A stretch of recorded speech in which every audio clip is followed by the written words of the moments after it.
चुनाव चल रहे हैं, बहुत तमाम पार्टियां आपके सामने आ रही हैं।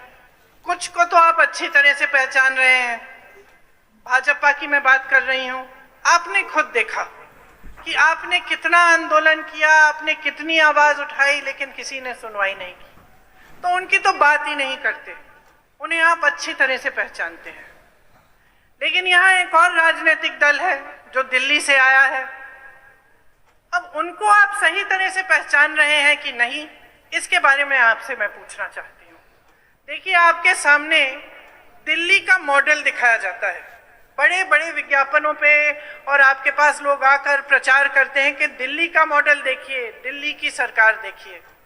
मत भूलिए मेरे भाइयों और बहनों, एक बार पहले एक ऐसे मॉडल का प्रचार हुआ था 2014 में, जब भाजपा की केंद्र में सरकार बनी थी तो गुजरात मॉडल के आधार पे बनी थी।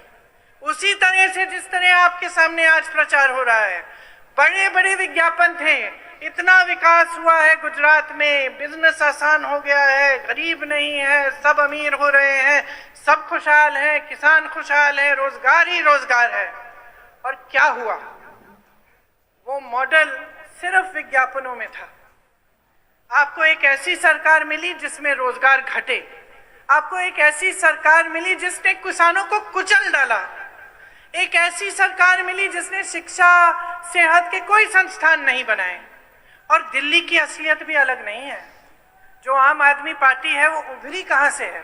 वो उभरी ही आरएसएस से है। आम आदमी पार्टी के नेता खुद कहते हैं कि हम भाजपा से बड़े भाजपा हैं। दिल्ली में सेहत संस्थान, शिक्षा के संस्थान के नाम में कुछ नहीं है। आपको बताया जाता है कि बढ़िया बढ़िया स्कूल बने हैं।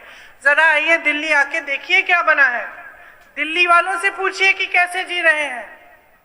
तो आज का जो माहौल है, आज जो आप परिस्थितियां देख रहे हैं, इसमें आपको जो राजनीतिक दल हैं, जो नेता हैं, इनकी असलियत पहचानने की बहुत ही महत्वपूर्ण जरूरत है। जब तक आप असलियत नहीं पहचानेंगे तब तक आप सही निर्णय नहीं ले सकते। ये सच है कि 5 सालों से हमारी यहाँ सरकार थी। ये सच भी है कि उस सरकार में कुछ खामियां थी, कहीं रास्ते में भटक गए।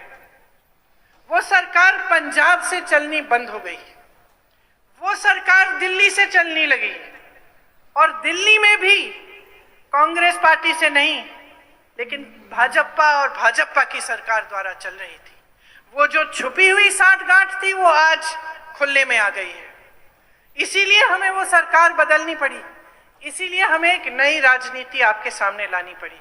हम आपकी आवाज सुन रहे थे, हम जान रहे थे कि कुछ गलत हो रहा है। उसको ठीक करने के लिए एक नई राजनीति आपके सामने आई। उस नई राजनीति में आपको एक ऐसे इंसान, एक ऐसे शख्स मिले, चरणजीत सिंह चन्नी जी, जो आप में से उभरे, जो आपकी तरह हैं। एक गरीब परिवार के मुख्यमंत्री, जिन्होंने आपके लिए 100-150 दिनों में ही इतना कुछ कर डाला, क्योंकि वो आपकी समस्याओं को समझते हैं। वो जानते हैं कि पंजाब की सरकार पंजाब से चलनी चाहिए।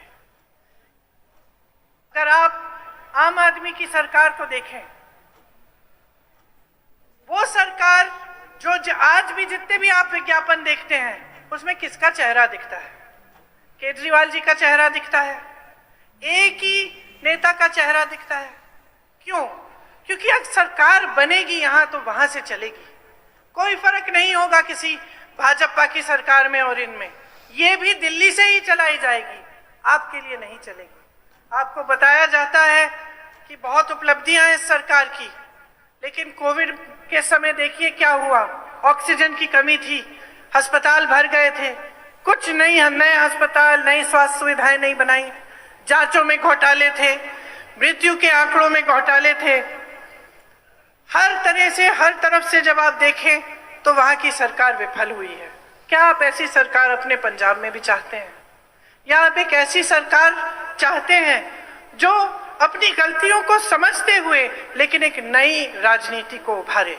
आपने देखा है कि मात्र 100-150 दिनों में कितना काम किया गया है।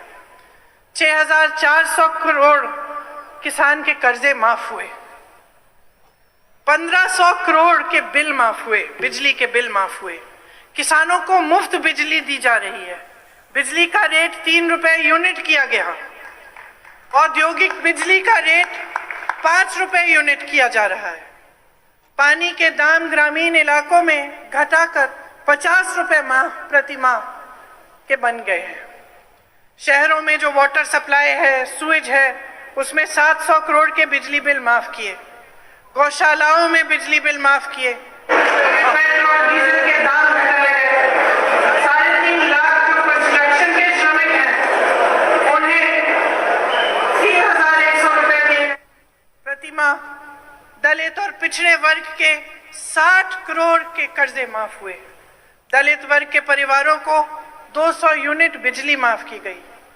रसोईया बहनों का मानदेय 3,000 रुपए प्रति माह बढ़ाया गया और 12 महीनों तक वेतन देना शुरू किया है। 33% सरकारी नौकरियों में महिलाओं के लिए ये सरकार आरक्षण देना चाहती है, महिलाओं को बस यात्रा मुफ्त देना चाहती है, पंचायतों में महिलाओं के लिए 50% आरक्षण देना चाहती है जब दोबारा से आएगी। कुछ वादे कर रहे हैं चन्नी जी और उनकी सरकार आपके सामने आकर, ये वादे मैं दोहराना चाहती हूँ क्योंकि आप ध्यान से सुनिए।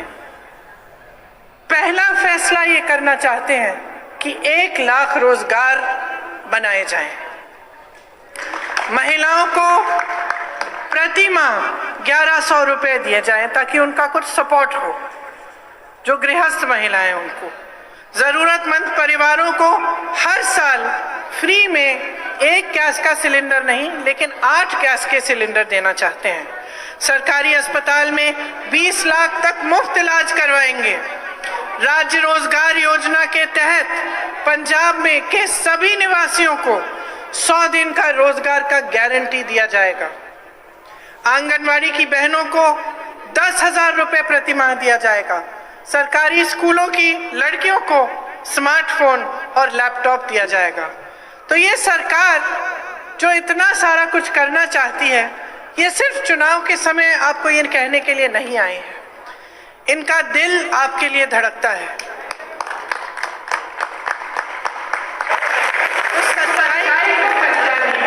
सच्चाई है कि मीडिया और विज्ञापनों में आपको दिखाया जा रहा है वो आपकी असलियत नहीं है। सच्चाई ये है कि चाहे भाजपा की नीतियां हो या दिल्ली में आम आदमी पार्टी की नीतियां हो, इससे पब्लिक की कोई भलाई नहीं हो रही है, इससे आपका विकास नहीं हो रहा है, आप आगे नहीं बढ़ रहे हैं। आप अपने बच्चों को बड़ा करते हैं, मेहनत की कमाई से, खून पसीने से, आप किसान हैं, आप मजदूरी करते हैं, आप छोटे छोटे कारोबार खोलते हैं, छोटे बिजनेस हैं आपके, उनकी मदद के लिए एक सरकार चाहिए, एक ऐसी सरकार जो आपके छोटे बिजनेसों को, आपके छोटे दुकानों को मजबूत बनाए। आपने जितने संकट देखे हैं कोविड के समय, लॉकडाउन के समय, बेरोजगारी की वजह से, उनको दूर करने का काम करे। तो हम आपको एक ऐसी सरकार देना चाहते हैं और मैं आप सबसे आग्रह करना चाहती हूँ कि जब आप वोट करने जाएंगे तो जो आपके नेता हैं, राजनीतिक दल हैं, वो आप आपको एक नई सरकार चाहिए, तो एक नई सरकार आपको कांग्रेस में ही मिलेगी।